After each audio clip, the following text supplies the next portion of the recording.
Comprenez mon émotion.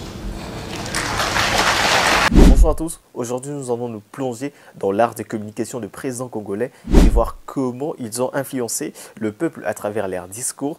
Et nous allons nous concentrer sur le style de communication de Marshal Mobutu, souvent considéré comme le communicateur le plus efficace parmi ses prédécesseurs. Depuis son indépendance, la République démocratique du Congo a connu 5 présidents et chacun avec un style de communication particulier pour toucher le cœur de la population. Mais avant tout, analysons brièvement les différents styles de leur communication. Voilà, commençons avec Joseph Kasavubu. En tant que premier président de la République démocratique du Congo, il adoptait un style très formel, souvent comparé à celui d'un prêtre. Bien que respecté, son approche manquait parfois de chaleur et d'émotion. Excellence, mes chers compatriotes, au moment solennel où la République du Congo se présente au monde et à l'histoire pleinement indépendante et souveraine. Laurent Désiré Kabila, le révolutionnaire. En fait, il parlait avec un ton engagé et populiste, axé sur des thèmes anticoloniaux. Et certes, son discours puissant mobilisait le masse, mais pouvait sembler moins accessible à certains. Et je vais vous expliquer comment à la fin. Il n'y a pas de rebelles. Je vous ai dit que ce sont les Rwandais. Vous voulez que j'exprime cela en quelle langue pour que vous compreniez que ce sont des Rwandais? Ces messieurs ont trouvé trop de miel ici, qu'ils veulent revenir, ils ne veulent pas quitter ce pays. Si seulement ils voulaient rester dans ce pays en respectant les autochtones, on les accepterait facilement. Mais ils y viennent en conquérant pour dominer tout le monde.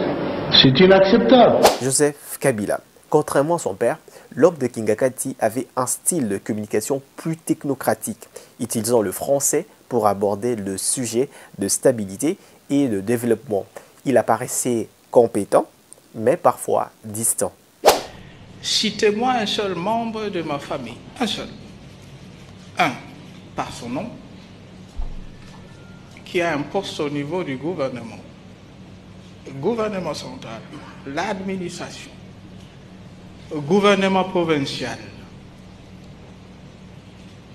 mairie d'une ville, citez-le-moi, il n'existe pas.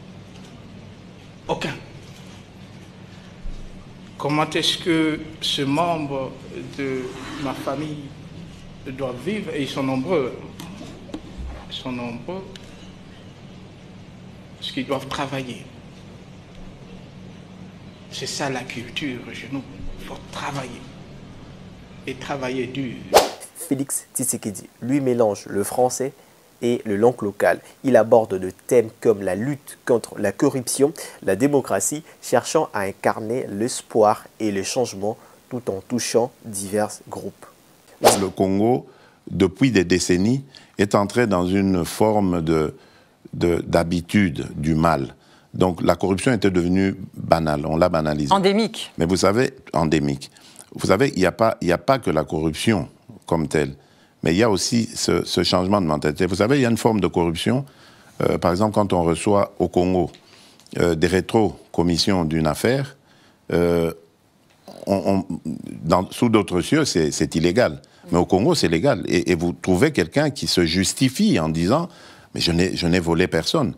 Quelque part, il y a du vrai, mais il faut faire comprendre. Il y a la moralisation. Donc après la lutte contre la corruption, il y aura aussi le combat pour la moralisation. Et c'est ça le changement de mentalité.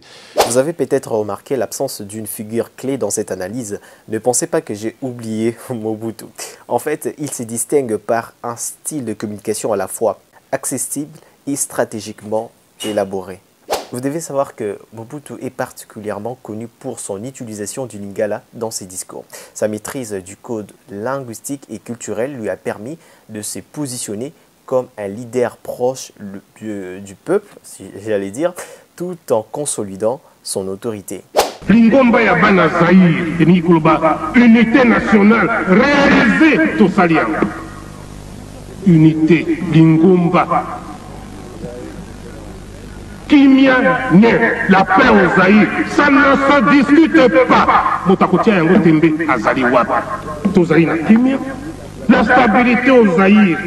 Olongweawa, Bandundu, Bazaïre, Équateur, Bozaïre, Ivo, Chaba, les deux Kassai, vous êtes chez vous, au Zaïre na Mokirinayo, Molu Bazali Soustin, Kombe Bazali Soustin, Mongwanda Zaïte, Mokonga Zaïte, évidemment, ils allaient par étiquette. Vous allez Lingomba, Lisanga, Boboto et Sikamoko. Ça, c'est la paix politique.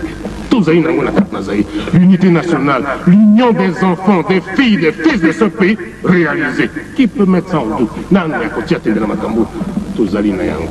En fait, son choix de s'exprimer en lingala n'était pas anodin. Cette langue nationale largement parlée en République démocratique du Congo lui a permis d'assurer une compréhension immédiate de ce message et de créer un lien direct avec la population sans barrière linguistique. En adoptant le lingala, Mobutu a également cherché à promouvoir l'unité nationale. Ses choix, en fait, a contribué à rassembler les différentes ethniques et régions du pays sous une identité commune, renforçant ainsi le sentiment d'appartenance. Je dois également préciser que son utilisation du lingala a renforcé son image de leader accessible et compréhensif. Mobutu a su établir une connexion émotionnelle avec le Congolais, ce qui a considérablement renforcé son charisme et sa popularité. En évitant de traduction, il a minimisé le risque de malentendus, garantissant que ses idées étaient transmises de manière claire et précise. Mais avant de finir, je dois signaler quelque chose de très important en disant que Mobutu était un ancien journaliste. Cela démontre qu'il a su tirer de ses compétences pour développer un style de communication efficace et percutant. Voilà, nous sommes arrivés à la fin de cette vidéo, mais n'hésitez surtout pas de partager vos réflexions dans les commentaires et nous dire parmi ces 5 présidents qui est, selon vous, le meilleur communicateur de tous les temps, si on peut le dire ainsi.